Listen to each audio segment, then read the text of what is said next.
Nous sommes le 9 février 2010 dans les locaux de la FACEF. Je suis Maëlle Maujambre et je vais interroger aujourd'hui Isabelle Parra pour un recueil de témoignages de militants associatifs espagnols en Île-de-France dans le cadre de la constitution d'un fonds d'archives audiovisuelles.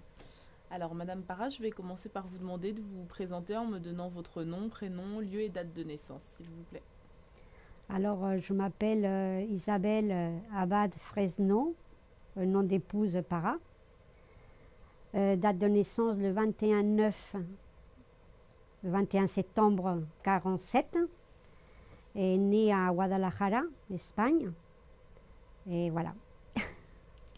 Donc alors comment ça s'est passé le moment où vous avez émigré en France? Vous êtes venu avec votre mère? Comment ça s'est fait et à quel moment vous êtes arrivé en France déjà? Je suis venue dans les années 40, non, 57.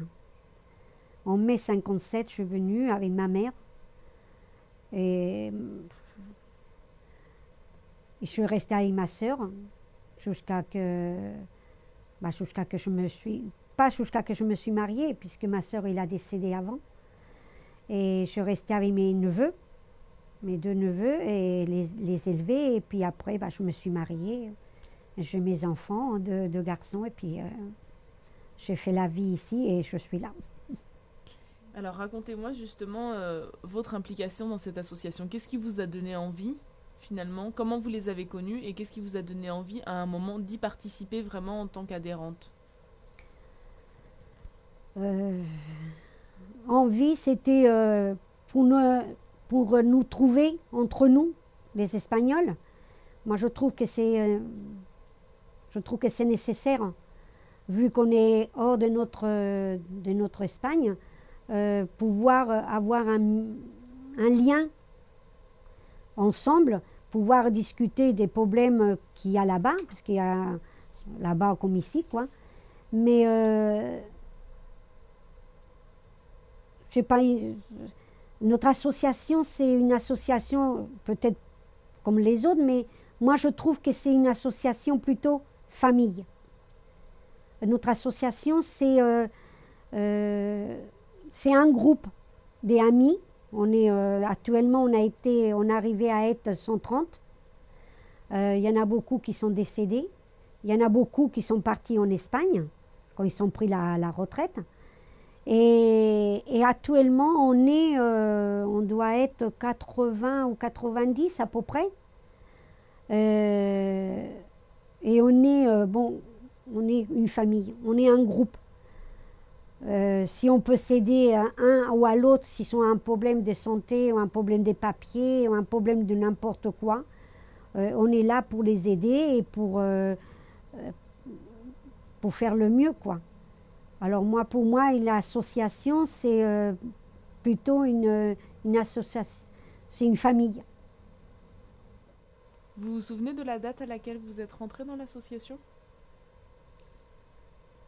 À peu près. La date, non, ça fait bien 20 ans qu'on est dedans, 15 ans, facile, on est dans l'association. Avant, j'étais aussi dans la direction. Je l'ai laissé. J'étais secrétaire.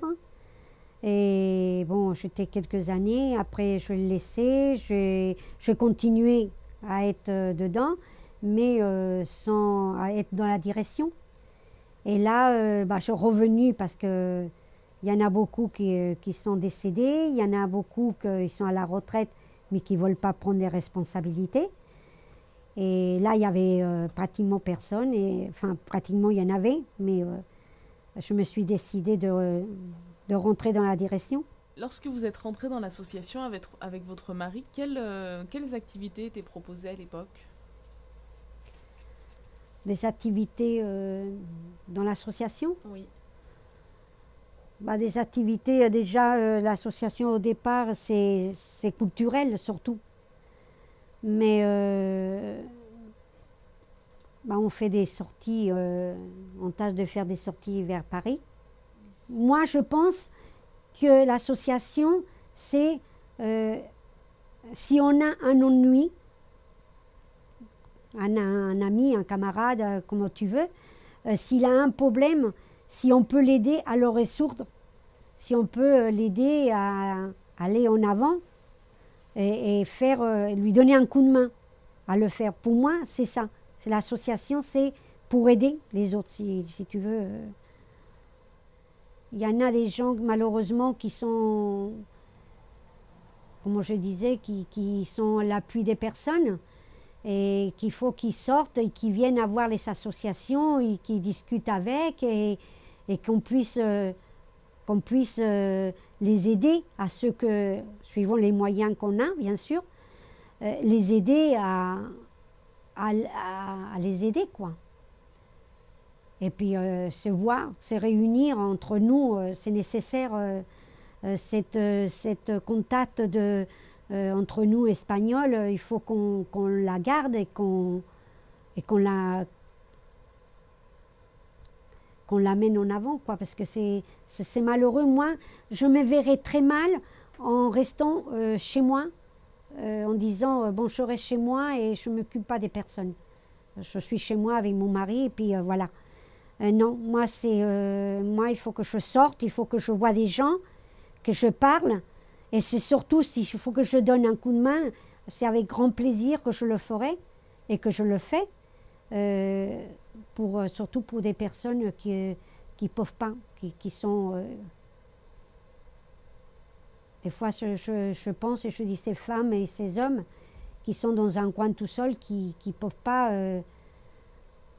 moi, si je pourrais être là, je le ferais.